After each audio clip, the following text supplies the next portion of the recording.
Afif is joining us at this point from his home in London, England, UK, one of the recent signatories to the recognition of the State of Palestine. Congratulations, Afif, and welcome.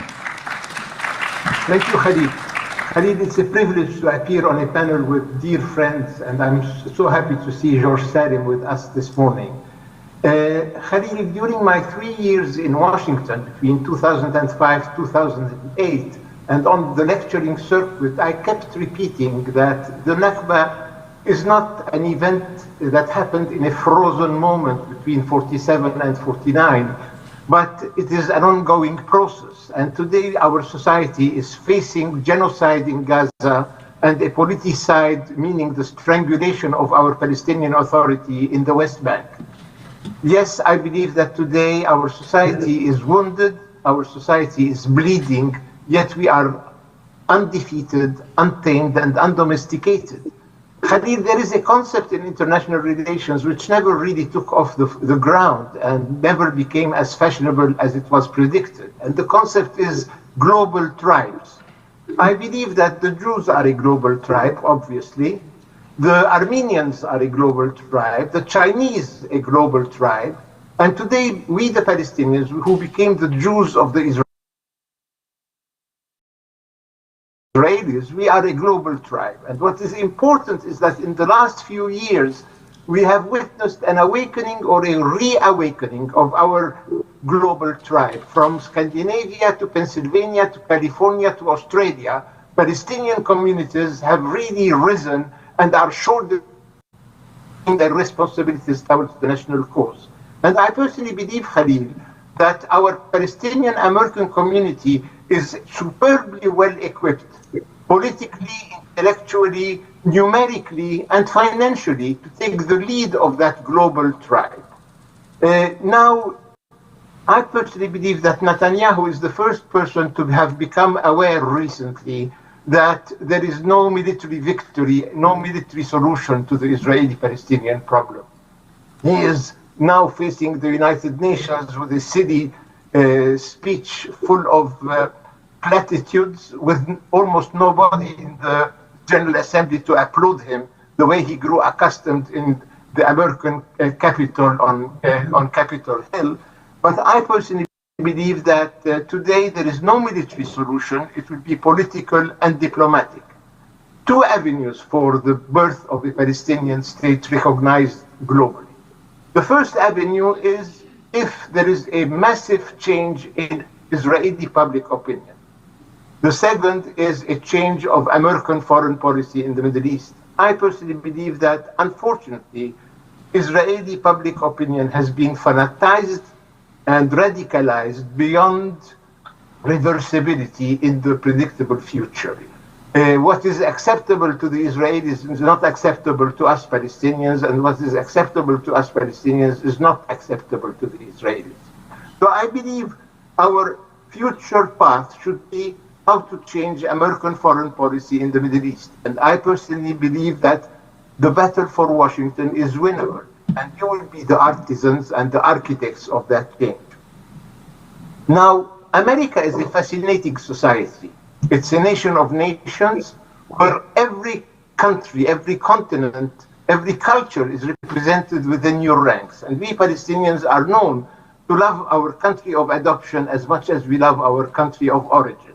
Yet, it wasn't easy throughout the last decades to be a Palestinian American, to be an Arab American, or to be a Muslim American, because up to today, our country of adoption has not been sensitive to the ordeals and tragedies in our country of origin. Yet, I believe the battle for Washington is winnable through your endeavors in now and in the future. Now, in our international system today, America is a dominant player. And I personally believe for America, which is a nation of nations, it is wise for America to adopt non-alignment as a foreign policy, because aligning itself on one belligerent player in a regional conflict is not only antagonizing all the other regional players, but it is antagonizing, offending, and alienating part of the American social fabric, the national fabric.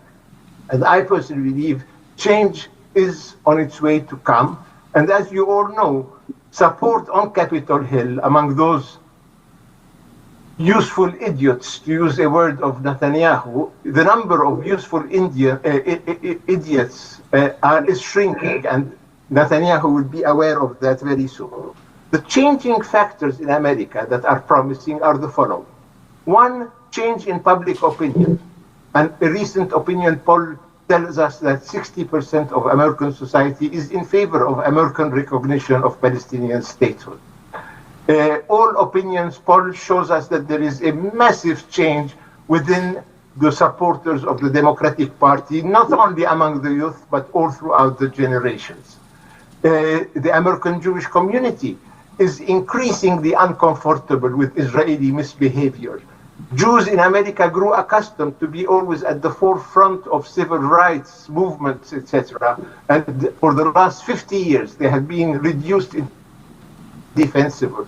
And we are seeing the multiplication, you are seeing the multiplication of demonstrations in Washington and New York, not in our name. And this is a factor very encouraging for the future, where there will be a convergence between us who want to liberate the territories occupied by Israel and those who want to liberate Israel of its occupied territories, because they know the erosion and the moral corrosion that occupation is creating within Jewish and Israeli society.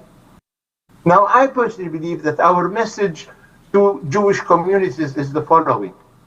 A state is not only a right for us Palestinians, it's a moral obligation and an ethical duty for Jews, because they, more than anybody else, know the price that we have had to pay individually and collectively so that Israel is created in the Middle East.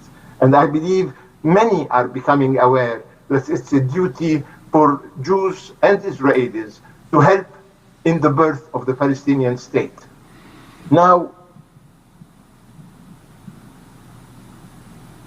I personally believe that one has to remind Republican Party that even Trump in 2015, when he started campaigning for the first presidential election he underwent, he spoke of a neutral America in the Middle East, which is another way of speaking of even-handedness.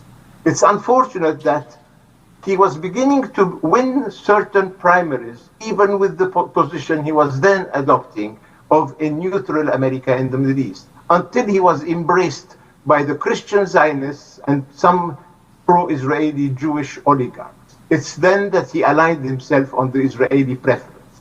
Yet I believe that today, within Republican ranks, there is great discomfort at what they see as the tail wagging the dog rather than the dog wagging the tail.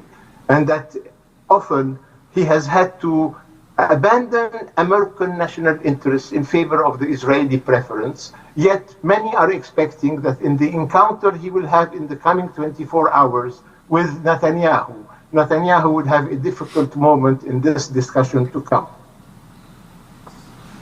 Dear friends, I believe that we, the Arabs, naively or not, have been waiting for 50 years for what I call the Eisenhower moment. Eisenhower in 56, in the middle of a presidential election, which usually incites the candidate to be prudent, took the risk of a phone call to Ben Gurion. And believe you me, Ben Gurion was a roaring lion, and Netanyahu, compared to Ben Gurion, looks like a lamb. Took the phone and told Ben Gurion that he had to withdraw out of the Sinai, and within 24 hours, it occurred.